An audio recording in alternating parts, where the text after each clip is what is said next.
ಸಿದ್ದರಾಮಯ್ಯನವರು ಇವಾಗ ಹೈಕಮಾಂಡ್ ಹೇಳಿದ ತಕ್ಷಣ ನಾನು ಬಿಡ್ತೀನಿ, ಹೈಕಮಾಂಡ್ ಹೇಳಿದ್ರೆ ನಾನು ಕೇಳ್ತೀನಿ, ರಾಹುಲ್ ಗಾಂಧಿ ಅವರು ಏನು ಹೇಳಿದ್ರು ಕೇಳ್ತೀನಿ ನಾನು ಹೇಳ್ತಾ ಇದ್ದಂತ ಸಿದ್ದರಾಮಯ್ಯ ಇವಾಗ ಉಲ್ಟಾ ಹೊಡಿತಾ ಇದ್ದಾರೆ. ಸಿಂಪತಿಯನ್ನ ಗಿಟ್ಟಿಸಿಕೊಳ್ಳೋದಕ್ಕೆ ಮುಂದಾದ್ರು ಅನ್ನುವಂತ ಪ್ರಶ್ನೆ.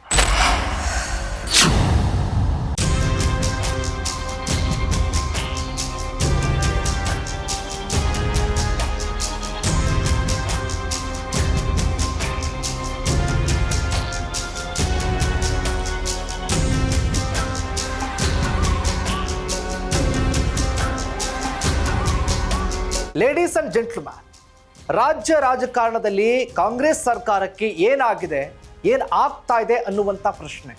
ಯಾಕೆಂದರೆ ರಾಜ್ಯದ ಆಡಳಿತ ವ್ಯವಸ್ಥೆ ಯಾವ ಮಟ್ಟಕ್ಕೆ ಕುಸಿದು ಹೋಗಿದೆ, ಏನು ನಡೀತಾ ಇದೆ ರಾಜ್ಯ ರಾಜಕಾರಣದಲ್ಲಿ ಅನ್ನುವಂತಹ big big big big updates. ಯಾಕಂದರೆ ರಾಜ್ಯ ರಾಜಕಾರಣದಲ್ಲಿ ಇವತ್ತಿನವರೆಗೂ ಕೂಡ CM ಸಿದ್ದರಾಮಯ್ಯನವರು ಮುಖ್ಯಮಂತ್ರಿ ಆಗಿದ್ದರೂ ಕೂಡ ಅವರ ವರಸೆ ಏನು, ಯಾವ ಲೆಕ್ಕಾಚಾರ ಇಟ್ಕೊಂಡು ರಾಜ್ಯ ರಾಜಕಾರಣವನ್ನು ಮಾಡ್ತಿದ್ದಾರೆ, ಅದರಲ್ಲೂ ಕೂಡ ಯಾವ ತಂತ್ರಗಾರಿಕೆಯನ್ನು ಮಾಡ್ತಾ ಇದ್ದಾರೆ, ಏನಾಗ್ತಾ ಇದೆ. ಯಾಕಂದರೆ ಇತ್ತೀಚಿನ ದಿನಗಳಲ್ಲಿ ಸಿದ್ದರಾಮಯ್ಯ ಅವರು ಅವರ ವರ್ಚಸ್ಸು ತಾಕತ್ತು ಎಲ್ಲವನ್ನು ಕಳೆದುಕೊಂಡ್ರ. ಈಗ ಸಿದ್ದರಾಮಯ್ಯ ಹೊಸ ವರಸೆ ಶುರು ಆಯ್ತಾ? ಹಾಗಾದರೆ ಸಿದ್ದರಾಮಯ್ಯನವರು ಉಲ್ಟಾ ಹೊಡಿತಾ ಇದ್ದಾರಾ? ಏನಿದು? ಇದೇ ಫೋಕಸ್ನ exposed story, sympathy workout. Yes ವೀಕ್ಷಕರೇ, ನೆಲ ಜಲ ಭಾಷೆಗಾಗಿ ಪ್ರಾಮಾಣಿಕ ಪತ್ರಿಕೋದ್ಯಮ. ನೀವು ನೋಡ್ತಾ ಇದ್ದೀರಿ ಫೋಕಸ್ ಟಿವಿ. ನಾನು ಶಿವು ರಾನರಾಪುರ.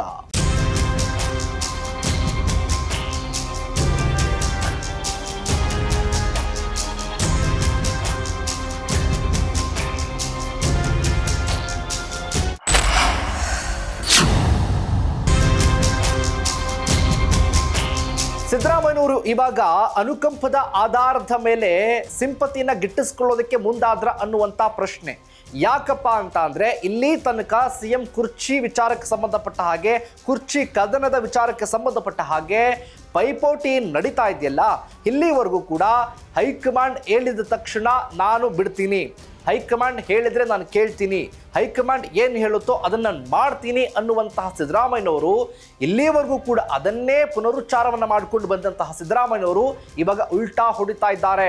ಸಿಂಪತಿನ ಗಿಟ್ಟಿಸ್ಕೊಳ್ಳೋದಕ್ಕೆ ಮುಂದಾದ್ರ ಹಾಗಾದರೆ ಸಿದ್ದರಾಮಯ್ಯನವರು, ಅನುಕಂಪದ ಆಧಾರದ ಮೊರೆ ಹೋದ್ರ ಸಿದ್ದರಾಮಯ್ಯನವರು.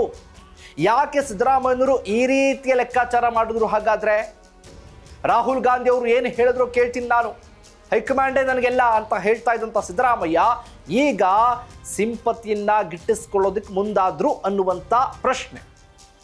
ಯಾಕಂದರೆ ನಾನು ಕುರುಬ, ನಾನು ಕುರಿ ಮೇಯಿಸ್ಕೊಂಡಿದ್ದಂಥವನು, ಕುರಿ ಕಾಯ್ದಂಥವನು, ನಮಗಿದ್ಯಾವುದೂ ಗೊತ್ತಿರಲಿಲ್ಲ, ನಾವು ಅಂದುಕೊಂಡಿದ್ದೇ ಗೊತ್ತಿಲ್ಲ, ನಾನು ಯಾವತ್ತೂ ಮುಖ್ಯಮಂತ್ರಿ ಆಗ್ತೀನಿ ಅಂತ ಗೊತ್ತಿರಲಿಲ್ಲ, ನಾನು ತುಂಬ ಹಿಂದುಳಿದ ಸಮುದಾಯದಲ್ಲಿ ಬೆಳ್ಕೊಂಡು ಬಂದಂಥವನು, ನನ್ನ ಬೆಳವಣಿಗೆ ಹೇಗಿತ್ತು, ನನ್ನ ಅಧ್ಯಯನ ಹೇಗಿತ್ತು, ತುಂಬ ಕಷ್ಟಕರ ಜೀವನ ನಮ್ಮದು.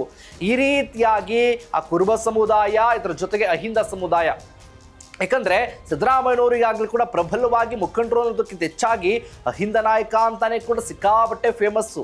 ಈ ಲೆಕ್ಕಾಚಾರ ಇಟ್ಕೊಂಡು ಅಯ್ಯಪ್ಪ ನಾನು ಕುರಿ ಕಾಯ್ಕೊಂಡಿದ್ದಂಥವನು, ನಾನು ರಾಜಕಾರಣ ಹಂಗೆ ಮಾಡ್ಕೊಂಡು ಬಂದಂಥವನು, ನನಗೆ ಇಲ್ಲಿವರೆಗೂ ಆ ರಾಜಕೀಯದಲ್ಲಿ ಬೇರೆ ಬೇರೆ ಪಕ್ಷದಲ್ಲಿದ್ದಂಥ ಸಂದರ್ಭದಲ್ಲಿ ತುಂಬ ನೋವುಗಳನ್ನು ಅನುಭವಿಸಿದ್ದೀನಿ ನಾನು ಅನ್ನುವಂತಹ ಸಿದ್ದರಾಮಯ್ಯ ಈಗ ಈ ಲೆಕ್ಕಾಚಾರಕ್ಕೆ ಮುಂದಾದ್ರ ಅನ್ನುವಂಥ ಪ್ರಶ್ನೆ. ಸಿಂಪತಿನ ಗಿಟ್ಟಿಸ್ಕೊಳ್ಳುವಂಥ ಲೆಕ್ಕಾಚಾರ. ಯಾಕಂದರೆ ಹೈಕಮಾಂಡ್ ಬೇರೆಯದ್ದೇ ತೀರ್ಮಾನಕ್ಕೆ ಬಂದಿರೋದ್ರಿಂದ ಈ ಪ್ರಶ್ನೆ, ಈ ಸಮಸ್ಯೆ ಈ ರೀತಿಯ ವರ್ಕೌಟ್ ಆದರೆ ಏನೋ ಒಂದು ಕಡೆ ನಾವು ವರ್ಕೌಟ್ ಮಾಡ್ಕೊಳ್ಬಹುದು ಅನ್ನುವಂಥ ಪ್ಲಾನ್ ಸಿದ್ದರಾಮಯ್ಯ ಅವ್ರದ್ದು. ಯಾಕೆ ಸಿಂಪತಿನ ಗಿಟ್ಟಿಸ್ಕೊಳ್ತಾ ಇದ್ದಾರೆ? ಇಲ್ಲಿವರೆಗೂ ಯಾವುದೇ ವಿಚಾರಕ್ಕೆ ಸಂಬಂಧಪಟ್ಟ ಹಾಗೆ ಸಿಂಪತಿನ ಗಿಟ್ಟಿಸ್ಕೊಳ್ದಂಥ ಸಿದ್ದರಾಮಯ್ಯನವರು ಈಗ ಕುರ್ಚಿ ಅಲುಗಾಡುವಂಥ ಸಂದರ್ಭದಲ್ಲಿ ಕುರ್ಚಿಗೆಲ್ಲೋ ಒಂದು ಕಡೆ ಆ ಕುರ್ಚಿಯ ಸ್ಥಾನಮಾನ ಭದ್ರ ಇಲ್ಲ ಅನ್ನುವಂಥದ್ದನ್ನು ದೃಢಪಡಿಸ್ಕೊಂಡ್ರ ಸಿದ್ದರಾಮಯ್ಯ. ಯಾಕೆ ಇದೇ ಸಂದರ್ಭದಲ್ಲಿ ಸಿಂಪತಿಯ ಆಧಾರದ ಮೇಲೆ ರಾಜಕಾರಣವನ್ನು ಮಾಡೋದಕ್ಕೆ ಹೊರಟರು? ಯಾಕೆ ಇದೇ ಸಂದರ್ಭದಲ್ಲೇ ಎಲ್ಲ ಲೆಕ್ಕಾಚಾರ ಯಾವುದೇ ಅಂದರೆ ಹೈಕಮಾಂಡ್ಗೂ ಕೂಡ ಬೆಲೆ ಕೊಡ್ತಾ ಇದ್ದಂಥವ್ರು, ಹೈಕಮಾಂಡೇ ಎಲ್ಲ ಅಂತ ಹೇಳ್ತಾ ಇದ್ದಂಥವ್ರು, ಹೈಕಮಾಂಡ್ಗೂ ಕೂಡ ಈಗ ಕೇರ್ ಮಾಡದೆ ಸಿಂಪತಿಯಿಂದ ವರ್ಕೌಟ್ ಆಗುತ್ತೆ ಅನ್ನೋದನ್ನ ನಿರ್ಧಾರ ಮಾಡಿದ್ರ? ರಾಜ್ಯ ರಾಜಕಾರಣದಲ್ಲಿ ಸಿಂಪತಿಯೇ ಮುಖ್ಯ ಅನ್ನೋದನ್ನು ಕೂಡ ಸಿದ್ದರಾಮಯ್ಯ ಅರ್ಥಕೊಂಡ್ರ. ಹಾಗಾದರೆ ಬೇರೆ ಬೇರೆಯವರ ರಾಜಕಾರಣಿಗಳು ಕೂಡ ಸಿಂಪತಿಯನ್ನು ಗಿಟ್ಟಿಸ್ಕೊಂಡು ಈಗಾಗಲೇ ಕೂಡ ರಾಜಕೀಯದಲ್ಲಿ ಮುಂದೆ ಬಂದಿರುವಂಥ ಉದಾಹರಣೆಗಳು ತುಂಬ ಇದ್ದಾವೆ. ಅಂತಹ ಸಾಲಿನಲ್ಲೂ ಕೂಡ ಸಿದ್ದರಾಮಯ್ಯ ಸೇರ್ಕೊಂಡ್ರ. ಹಾಗಾದರೆ ಅನುಕಂಪವನ್ನ ತೋರಿಸಿ ರಾಜಕಾರಣದಲ್ಲಿ ಗೆಲ್ಲುವಂತ ಲೆಕ್ಕಾಚಾರ ಹಾಕಿದ್ರ ಸಿದ್ದರಾಮಯ್ಯ. ಹಾಗಾದ್ರೆ ಅನುಕಂಪದ ಆಧಾರದ ಮೇಲೆ ಜನಮನ್ನಣೆಯನ್ನ ಗಳಿಸ್ಕೊಳ್ಬಹುದು ಅನ್ನುವಂಥ ಲೆಕ್ಕಾಚಾರ ಇದೆಯಲ್ಲ, ಅದು ಸಿದ್ದರಾಮಯ್ಯವ್ರಿಗೂ ಕೂಡ ವರ್ಕೌಟ್ ಆಗೋ ಲೆಕ್ಕಾಚಾರ ಇಟ್ಕೊಂಡ್ರ ಸಿದ್ದರಾಮಯ್ಯ. ಸಿದ್ದರಾಮಯ್ಯನವರು ಈ ಪರಿಸ್ಥಿತಿಗೆ ಬಂದಿದ್ದಾದ್ರು ಯಾಕೆ? ಅನುಕಂಪವನ್ನು ಇಟ್ಕೊಂಡು ಸಿಂಪತಿ ಗಿಟ್ಟಿಸ್ಕೊಂಡು ಕುರ್ಚಿನ ಉಳಿಸ್ಕೊಳ್ಬೇಕು ಅನ್ನುವಂಥ ಪ್ಲಾನ್ ಸಿದ್ದರಾಮಯ್ಯ ಮಾಡಿದ್ರೆ, ಹಾಗಾದ್ರೆ ಹೈಕಮಾಂಡ್ ಲೆಕ್ಕಾಚಾರ ಏನಾಯ್ತು? ಹಾಗಾದ್ರೆ ಸಿದ್ದರಾಮಯ್ಯವರು ಈ ರೀತಿಯ ಪ್ಲಾನ್, ನಾನು ಕುರುಬ ಸಮುದಾಯದವನು, ನಾನು ಕುರಿ ಮೇಯಿಸ್ಕೊಂಡಿದ್ದಂಥವನು, ನನ್ನ ಜೀವನ ಹಾಗಿತ್ತು, ನಾವು ರಾಜಕಾರಣ ಹೀಗಿತ್ತು, ಸುದೀರ್ಘ ರಾಜಕಾರಣದಲ್ಲಿ ಏಳು ಬೀಳು ಸೋಲು ಗೆಲುವು ಎಲ್ಲವನ್ನೂ ಕಂಡಿದ್ದೀನಿ, ಈ ರೀತಿಯ ಲೆಕ್ಕಾಚಾರವನ್ನು ಇಟ್ಕೊಂಡು ಹೊಸ ದಾಳವನ್ನ ಉರುಳಿಸಿದ್ರ ಸಿದ್ದರಾಮಯ್ಯ. ಹಾಗಾದ್ರೆ